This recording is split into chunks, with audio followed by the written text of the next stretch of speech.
Bonjour à tous, je reviens vers vous parce que ce week-end j'ai été sollicitée par une consultante, une personne qui vient me voir au cabinet. Et en fait elle m'a interpellée parce que elle a noté que quand elle prend l'apéritif un soir, le lendemain matin au réveil, elle a très mal aux mains. Ses mains sont crispées, elle a du mal à les déplier, elle a du mal à les utiliser, ses mains la brûlent et ça peut remonter jusque dans le poignet, ça peut remonter aussi jusque dans les coudes. Alors en fait, en discutant avec elle, il s'avère qu'elle n'a rien grignoté ce soir-là, elle a juste bu de bière. En termes de quantité, on peut dire que c'est quelque chose de relativement raisonnable.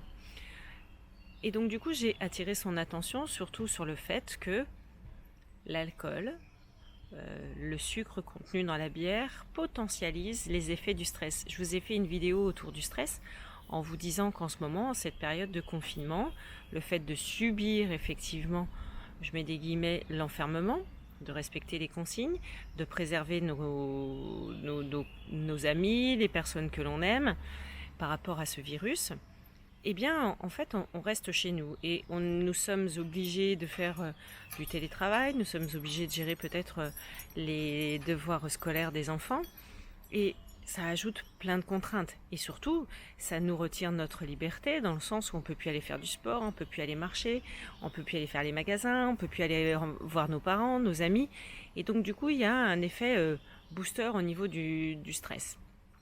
L'alcool, c'est de l'acide.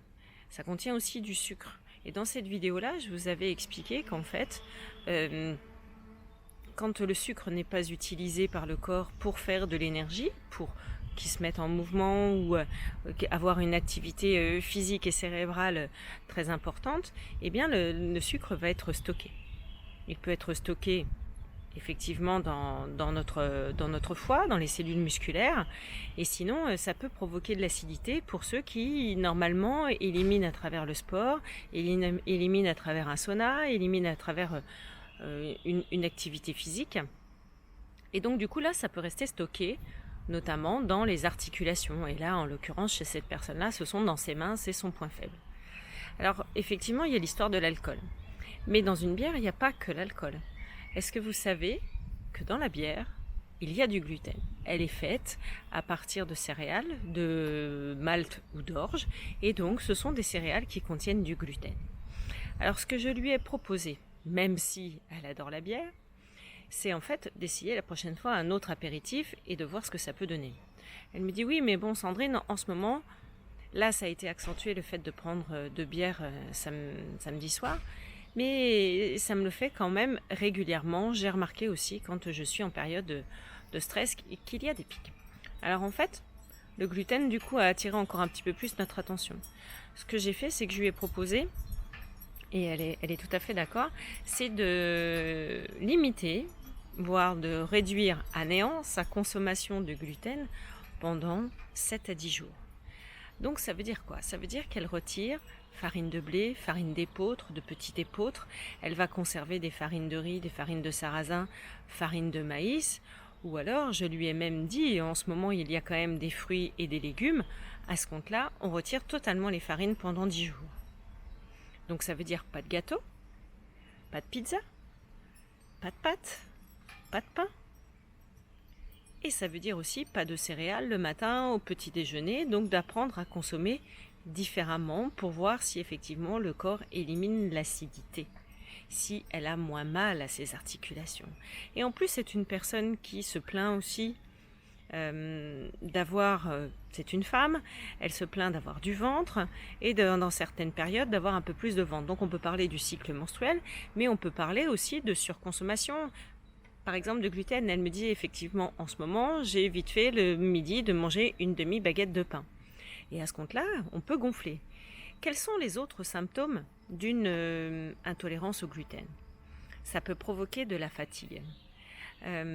Personnellement, je suis intolérante au gluten. J'arrive aujourd'hui à faire quelques écarts, mais je reviens dans mon régime sans gluten parce que c'est plus confortable pour moi.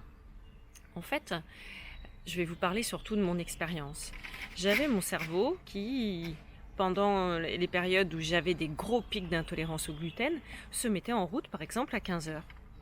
Donc tout le matin, j'avais l'impression que mon cerveau ramait, il ne se mettait pas en route. Et puis d'un coup, pouf, ça y est, tous mes neurones étaient éclairés et j'étais prête à travailler. C'était assez laborieux. C'est une période où j'ai été beaucoup en retard, où j'ai procrastiné et effectivement mon fonctionnement cérébral était loin d'être optimal. J'avais des douleurs physiques, alors j'avais des douleurs articulaires, on peut parler genoux, épaules, j'avais mal au ventre. Dès que je mangeais du gluten, si peu que je rajoutais du fromage, parce que je suis aussi intolérante aux produits laitiers, à la caséine, eh bien j'avais l'impression 2 heures après d'être enceinte de 6 mois, alors qu'en fait j'avais pas mangé beaucoup plus que d'habitude, j'avais pas de problème de digestion, j'avais juste gonflé. Alors je vous parle du ventre, mais c'est pas forcément que des gonflements au niveau du ventre.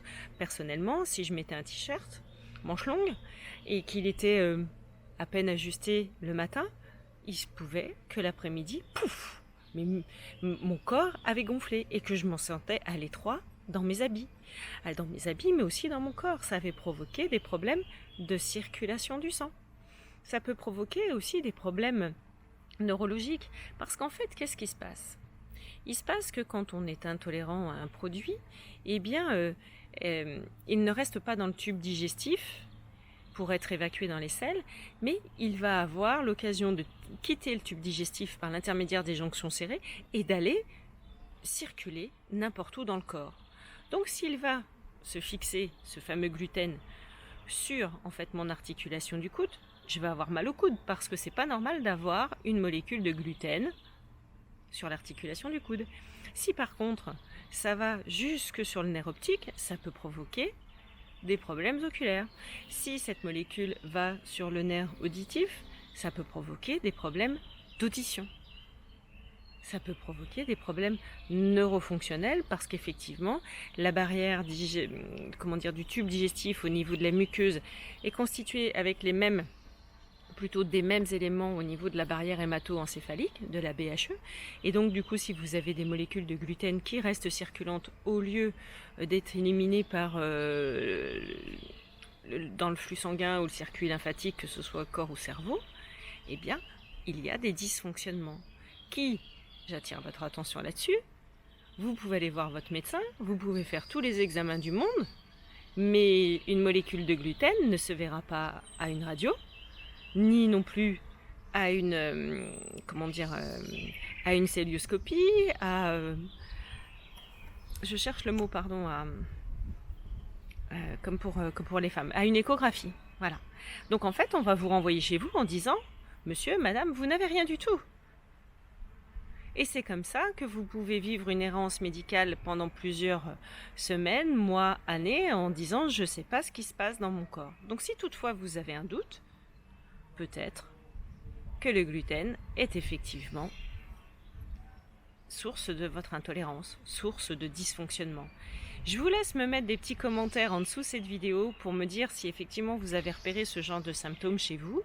Et je vous invite aussi, je vous offre en fait 20 minutes gratuites pour que nous puissions échanger. Donc je vous invite à me téléphoner, à me mettre des commentaires pour que nous puissions établir ensemble un protocole en fait d'éviction du gluten ou peut-être d'autres produits en fonction de vos symptômes. Voilà, si vous avez aimé cette vidéo, je vous invite à la liker et à la partager. À très bientôt, merci.